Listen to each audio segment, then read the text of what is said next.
கோவை மாவட்டம் கனியூரில் கலைஞர் நூலகத்தில் அமைக்கப்பட்டுள்ள கலைஞர் சிலையை முதலமைச்சர் மு.க.ஸ்டாலின் திறந்து வைத்தார். அந்த காட்சிகளை திரையில் பார்க்கிறோம். இது குறித்த கூடுதல் விவரங்களை வழங்குவதற்காக செய்தியாளர் குணசேகரன் இணைப்பில் காத்திருக்கிறார். குணசேகரன், கூடுதல் தகவல்.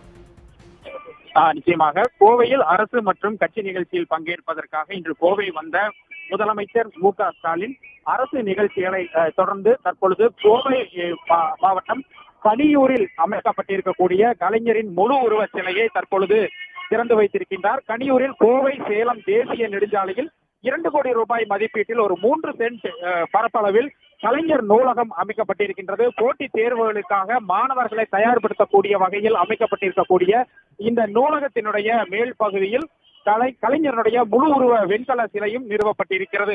8.5 அடி உயரமும் 750 கிலோ எடையும் கொண்டிருக்கக்கூடிய இந்த முழு உருவ வெண்கல சிலையை தான் தற்பொழுது முதலமைச்சர் மு.க.ஸ்டாலின் திறந்து வைத்திருக்கின்றார்.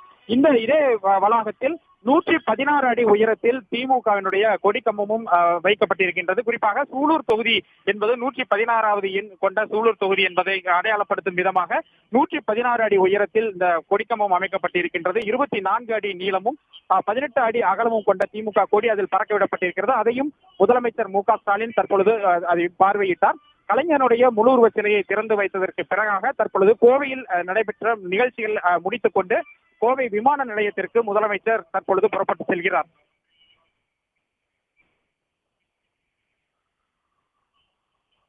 கோவை மாவட்டம் கனியூரில் கலைஞனுடைய முழு உருவ சிலையை முதலமைச்சர் மு.க.ஸ்டாலின் திறந்து வைத்திருக்கிறார்.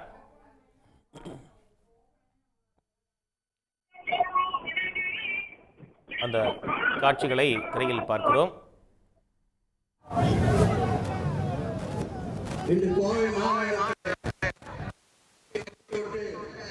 இங்கே வருவதற்காக புறப்பட்டதிலிருந்து ஏறத்தாழ 1 மணி நேரம் 2 பக்கமும் கண்காட்சியான மிகப்பெரிய கூட்டம்.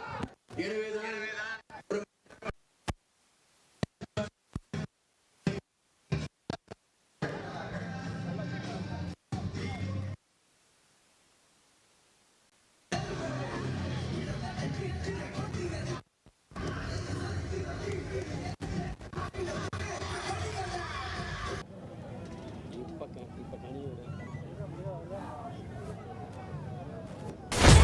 சன் நியூஸ் வாட்ஸ்அப் சேனலை ஃபாலோ செய்யுங்கள். QR கோடை ஸ்கேன் செய்து சன் நியூஸோடு இணைந்திருங்கள்.